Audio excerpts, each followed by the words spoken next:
October the 16th. Let us throw off everything that hinders and the sin that so easily entangles, and let us run with perseverance the race marked out for us. Hebrews chapter 12, verse 1.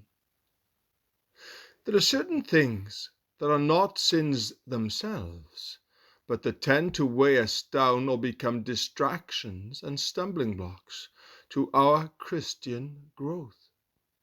One of the worst of these is the feeling of despair or hopelessness.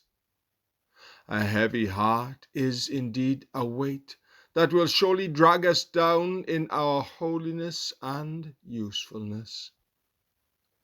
The failure of the children of Israel to enter the promised land began with their complaining, or, as the word says it, all the Israelites grumbled.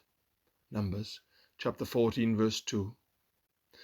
It may have started with a faint desire to complain and be discontent, but they allowed it to continue until it blossomed and ripened into total rebellion and ruin.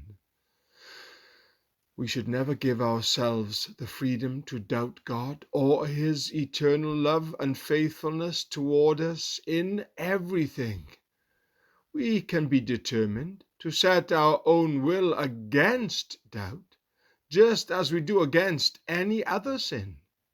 Then, as we stand firm, refusing to doubt, the Holy Spirit will come to our aid, giving us the faith of God and crowning us with victory. It is very easy to fall into the habit of doubting, worrying, wondering if God has forsaken us, and thinking that after all we have been through, our hopes are going to end in failure. But let us refuse to be discouraged and unhappy. Let us consider it pure joy. James chapter 1, verse 2. Even when we do not feel any happiness, let us rejoice by faith, by firm determination, and by simply regarding it as true. And we will find that God will make it real to us. The devil has two very masterful tricks. The first is to tempt us to become discouraged, for then we are defeated and of no service to others, at least for a while. The other is to tempt us to doubt, thereby breaking the bond of faith that unites us with the Father. So, watch out. Do not be tricked either way. G-E-M.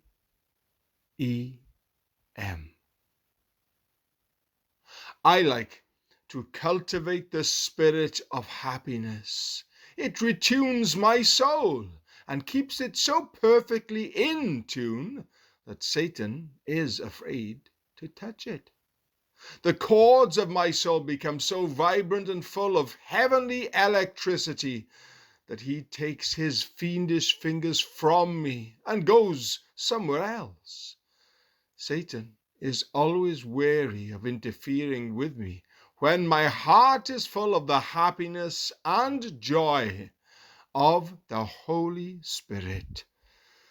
My plan is simply to shun the spirit of sadness as I would normally shun Satan, but unfortunately, I'm not always successful.